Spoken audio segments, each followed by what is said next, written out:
우리에게 주신 말씀은 요한복음 12장 12절에서 19절입니다. 그 이튿날에는 명절에 온 큰 무리가 예수께서 예루살렘으로 오신다는 것을 듣고 종려나무 가지를 가지고 맞으러 나가 외치되 호산나 찬송하리로다. 주의 이름으로 오시는 이 곧 이스라엘의 왕이시여 하더라. 예수는 한 어린 나귀를 보고 타시니 이는 기록된 바 시온 따라 두려워하지 말라. 보라 너희 왕이 나귀 새끼를 타고 오신다 함과 같더라. 제자들은 처음에 이 일을 깨닫지 못하였다가 예수께서 영광을 얻으신 후에야 이것이 예수께 대하여 기록된 것임과 사람들이 예수께 이같이 한 것임이 생각났더라. 나사로를 무덤에서 불러내어 죽은 자 가운데서 살리실 때에 함께 있던 무리가 증언한지라. 이에 무리가 예수를 맞음은 이 표적 행하심을 들었음이러라. 바리새인들이 서로 말하되 볼지어다. 너희 하는 일이 쓸데없다 보라. 온 세상이 그를 따르는도다 하니라. 아멘. 오늘 말씀은 예수님께서 예루살렘에 입성하시는 장면입니다. 우리가 종려주일이라고 부르는 그 날이죠. 예수님은 십자가를 지시기 5일 전에 이제 마지막으로 예루살렘에 들어가십니다. 그런데 그때는 엄청난 인파가 몰려 있었고 게다가 사람들이 예수님께 큰 환호를 보내고 있습니다. 이때는 유월절을 앞둔 때이기 때문에 평소보다도 3배 정도 되는 사람들이 지방에서 이미 모여 있는 상황입니다. 마치 크리스마스 이브의 서울 번화가라고 생각하면 쉬울 것입니다.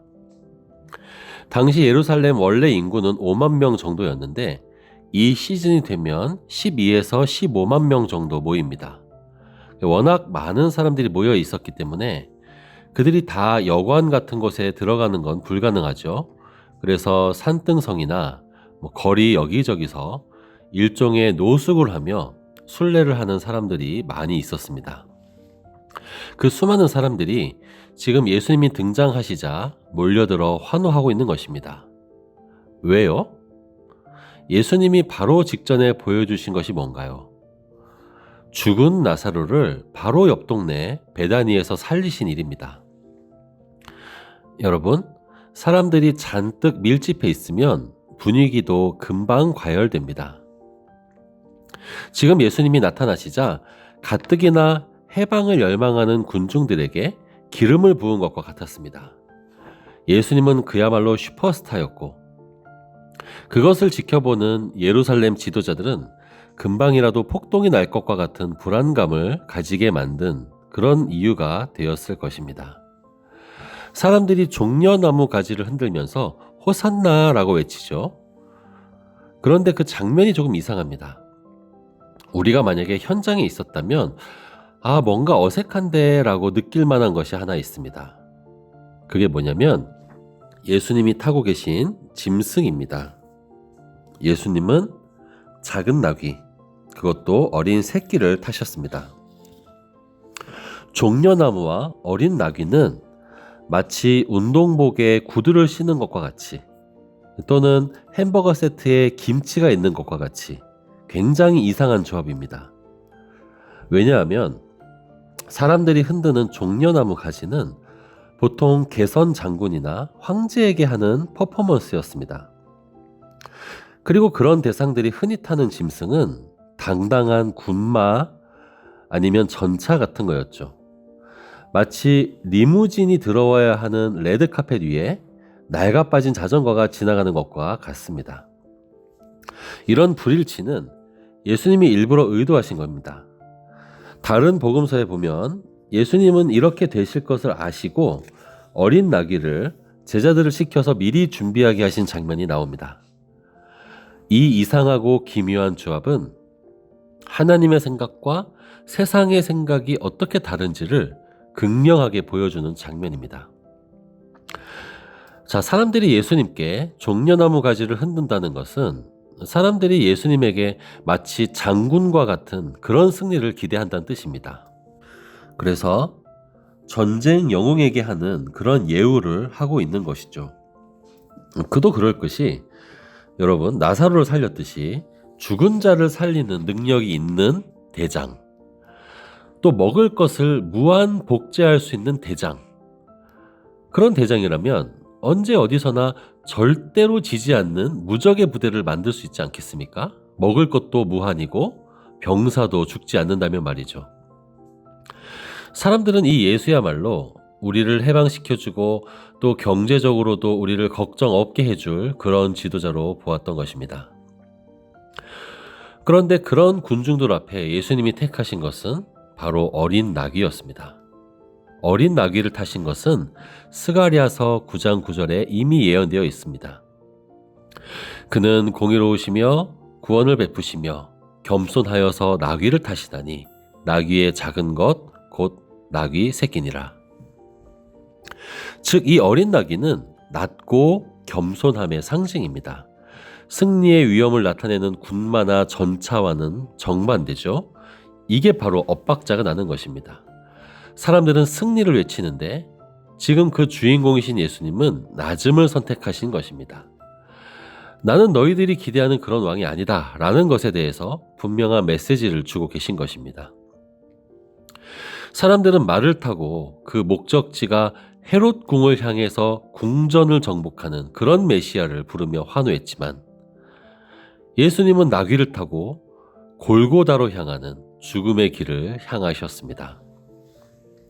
군중들은 예수님의 머리에 왕관이 씌워지길 바랬지만 예수님은 가시관을 쓰셨습니다. 이 둘 사이에 큰 차이가 있는 것입니다. 군중들과 예수님, 종려나무와 어린 나귀, 정복의 왕과 겸손의 왕, 그 둘 사이에는 큰 갭이 있는 것입니다. 여러분, 이 갭이 나중에 어떻게 나타날까요?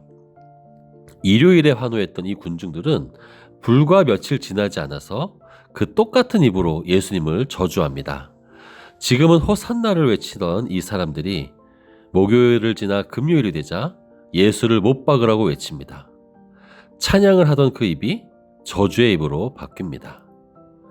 이 모든 것이 다 자기 생각대로 규정했던 메시아가 자기 생각과 다를 때 나오는 실망감에서 비롯된 것입니다. 자, 사랑하는 여러분, 이게 우리 상황과 크게 다르지 않습니다. 여러분이 신앙생활 하면서 손에 들고 있는 것은 무엇입니까? 내 욕망을 투사한 종려나무 가지입니까? 아니면 죽음으로 향하는 그 길이라도 따르고자 하는 순종입니까? 우리를 포함한 현대인들은 각자의 메시아를 마음에 품습니다. 누군가에게는 높은 위치가 메시아이고 또 누군가에게는 안정적인 부동산이 메시아입니다. 요즘 같은 시기에는 종목을 잘 선택해서 투자 대박을 이뤄서 내 삶을 바꾸는 것이 메시아입니다. 우리는 때로 그런 것들을 이뤄주실 예수님을 바라며 그분의 진짜 뜻에는 관심 없이 그냥 종려나무 가지를 흔들며 찬양할 때가 있습니다. 그러나 우리 예수 그리스도는 우리 커리어의 부스터가 되기 위해 오신 분이 아닙니다. 우리의 야망을 실현해 주러 오신 분이 아니라 오히려 그 야망을 일으키는 나 대신에 내 삶의 주인이 되셔서 내 삶 전체의 새로운 통치를 시작하러 오신 분입니다. 예수님의 복음은 그런 세상의 것들을 채워주는 것이 아니라 그것을 목말라 하는 나의 영혼 자체를 고쳐주기 위해 오시는 분입니다.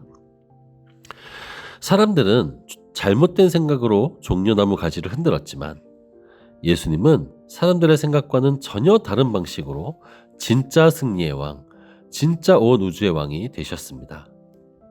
강함이 아니라 약함을 통해 승리하셨고 높아짐이 아닌 낮아짐을 통해 진정으로 높아지셨습니다. 정복자가 아니라 종이 되심으로 진짜 왕이 되셨습니다. 사랑하는 성도 여러분, 이제 여러분 손에 든 가짜 승리의 나뭇가지를 내려놓고 겸손하게 낮아지는 길로 걸어가신 그 예수님 앞에 엎드리셔야 합니다. 예수님을 이용해서 나의 야망을 채움으로 우리는 만족하는 존재가 아니라 예수님을 채울 때 우리는 만족합니다. 그렇게 될 때 세상이 줄 수 없는 영원한 만족과 승리가 우리에게 주어집니다. 그 길을 따르시는 우리 서문의 성도들 되시기를 축원합니다.